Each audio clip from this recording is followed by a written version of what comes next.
Hello everyone, welcome to our channel. आज हम लोग बात करने वाले हैं बहुत ही इंपॉर्टेंट टॉपिक, वो है डॉक्यूमेंट्स के बारे में। मतलब सीयूईटी की काउंसलिंग अगर आप करा रहे हो तो आपको कौन कौन से डॉक्यूमेंट्स चाहिए, कौन कौन से ऐसे डॉक्यूमेंट्स हैं जो आपके पास एकदम नेसेसरली होने चाहिए। अगर ये डॉक्यूमेंट्स आपके पास नहीं होंगे आपका एडमिशन पॉसिबल नहीं हो पाएगा। सबसे पहला जो डॉक्यूमेंट है वो है आपका 10th और 12th का मार्कशीट प्लस सर्टिफिकेट। मार्कशीट के साथ साथ आपको और क्या चाहिए?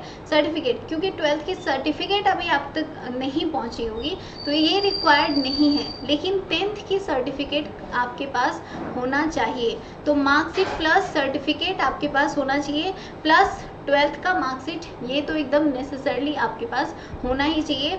और इन सभी को आपको क्या करना है? स्कैन करके जेपीईजी फॉर्मेट में रख लेना है और उसको ही आपको अपलोड करना है अलग अलग यूनिवर्सिटी की वेबसाइट पे जहाँ पे आप रजिस्ट्रेशन कर रहे हो।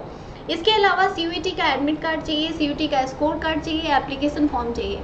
ठीक है, जो सीयूईटी का एप्लीकेशन फॉर्म जब आपने एप्लीकेशन डाला होगा उस समय आपने उसकी प्रिंट आउट रखी होगी, वो चाहिए।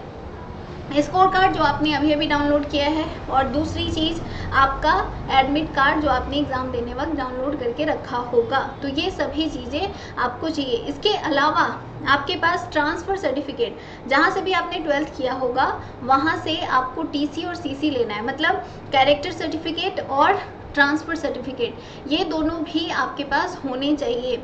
इसके अलावा आपके पास आपका पासपोर्ट साइज फ़ोटोग्राफ होना चाहिए, वो वाला जो आपने सीयूईटी के फॉर्म में डाला था। ठीक है, सीयूईटी के फॉर्म में जो आपने पासपोर्ट साइज फ़ोटो लिया था, कम से कम 7 से 8 कॉपी जिसके होने चाहिए आपके पास।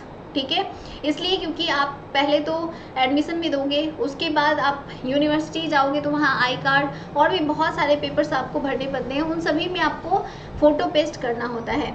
तो 7 से 8 कॉपीज़ कम से कम आपके पास होनी चाहिए। इसके बाद आपके पास अपना आईडी प्रूफ होना चाहिए, जो कि आधार कार्ड है। ऑब्वियसली आपने आधार कार्ड से ही फॉर्म फिल किया होगा। अगर आपके पास पैन कार्ड है तो पैन कार्ड भी अपने पास रखोगे, मतलब वैलिड आईडी प्रूफ आपके पास होनी चाहिए। और ये सभी पेपर्स आपको सिर्फ अपलोड ही नहीं करना है, बल्कि इसका ओरिजिनल कॉपी आपको लेके फिजिकल वेरिफिकेशन के टाइम पे यूनिवर्सिटी भी जाना है। तो इसलिए आपको रेडी रहना है इस बात के लिए कि आपके पास ये होने चाहिए। दो सबसे इम्पॉर्टेंट चीज़ें, ईमेल आईडी और मोबाइल नंबर। ईमेल आईडी अगर आपने गुम कर लिया है तो आपको बहुत ज़्यादा प्रॉब्लम होने वाली है, ये बात ध्यान रखोगे। इसके अलावा मोबाइल नंबर भी आप चेंज नहीं कर सकते हो।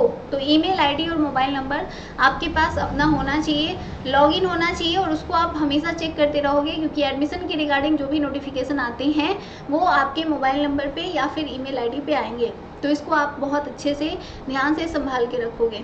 इसके अलावा आपका कास्ट सर्टिफिकेट, जिस भी कास्ट में आप आते हो, अगर पीडब्ल्यूडी सर्टिफिकेट आपके पास है तो वो चाहिए, ईडब्ल्यूएस सर्टिफिकेट, ओबीसी या जो भी, ये सभी आपका सेंटर वाला चाहिए। मैंने हमेशा कहा है कि ये आपका सेंटर वाला, स्टेट वाला कास्ट सर्टिफिकेट से काम नहीं चलेगा, क्योंकि आप सेंट्रल यूनिवर्सिटी में एडमिशन लेने जा रहे हो। तो ये सभी आपके पास कौन सा होना चाहिए? सेंटर वाला होना चाहिए, सेंटर से अप्रूव्ड होना चाहिए। ठीक है, इसके अलावा जब आप रजिस्ट्रेशन करोगे, यूनिवर्सिटी में आपने रजिस्ट्रेशन किया होगा तो आप ऑनलाइन पेमेंट करोगे, उसका रिसिप्ट आप संभाल के रखोगे। दूसरा, जब क्योंकि काउंसलिंग की प्रक्रिया जो है पूरी वो आपकी ऑनलाइन हो रही है, तो ऑनलाइन काउंसलिंग में आपके पास पेमेंट भी आप क्या करते हो? ऑनलाइन करते हो। तो जो पेमेंट ऑनलाइन करोगे तो उसकी रिसिप्ट आपके पास होनी चाहिए। जब आप यूनिवर्सिटी जाओगे तो उस वक्त आपको जमा करना होता है, तो इसलिए आप इसको डाउनलोड करके अपने पास रख लोगे, ताकि जब आप यूनिवर्सिटी जाओगे तो वहाँ पे आप इसको दिखाओगे कि हमने भैया पेमेंट करके अपना एडमिशन कंफर्म करा लिया था। तो जो कुछ भी आप अपलोड कर रहे हो, जो भी आपको प्रिंट करने का ऑप्शन दिया जाए at the time of registration किसी भी यूनिवर्सिटी का, तो आपको उसे डाउनलोड करके अपने पास रखना है, संभाल के रखना है, ताकि आप जब यूनिवर्सिटी में एडमिशन के लिए जाओ तो आपको प्रॉब्लम का सामना ना करना पड़े। तो आपको इन सभी चीज़ों का, इन सभी डॉक्यूमेंट्स का ध्यान रखना है। कौन कौन सी, चलो एक बार फिर से देख लेते हैं। 10th marksheet, certificate, 12th marksheet, आपका जो भी सीयूईटी का एडमिट कार्ड, एप्लीकेशन नंबर और स्कोर कार्ड है वो आपके पास होना चाहिए। आपका ट्रांसफ़र सर्टिफिकेट, कैरेक्टर सर्टिफिकेट आपके पास होना चाहिए। अगर कास्ट सर्टिफिकेट है तो वो भी होना चाहिए, सेंटर वाला। आपका आईडी प्रूफ होना चाहिए, आपका ईमेल आईडी और मोबाइल नंबर आपके पास होना चाहिए, और प्लस आपका जो भी आप पेमेंट करोगे उस पेमेंट का रिसिप्ट होना चाहिए। तो इन सभी का आप एक एक दो कॉपी करा के अपने पास रख लोगे, और प्लस आप ऑनलाइन में जेपीईजी फॉर्मेट में भी स्कैन करा के रख लोगे, ताकि आपको रजिस्ट्रेशन करते वक्त अपलोड करने में प्रॉब्लम ना हो, और जब फिजिकल वेरिफिकेशन हो तो उस समय आपको यूनिवर्सिटी में दिखाने में प्रॉब्लम ना हो। आई होप कि आप ये बातें समझ गए हो। अगर इसके अलावा भी आपके कोई डाउट्स हैं तो ज़रूर कमेंट कीजिएगा। कमेंट में जितना कमेंट करोगे उतना अच्छा रिप्लाई आपको मिलेगा। तो यह ध्यान रखोगे, चैनल को सब्सक्राइब कर लोगे, और वीडियो पसंद आती है तो इसे लाइक ज़रूर करें। Thank you so much for watching.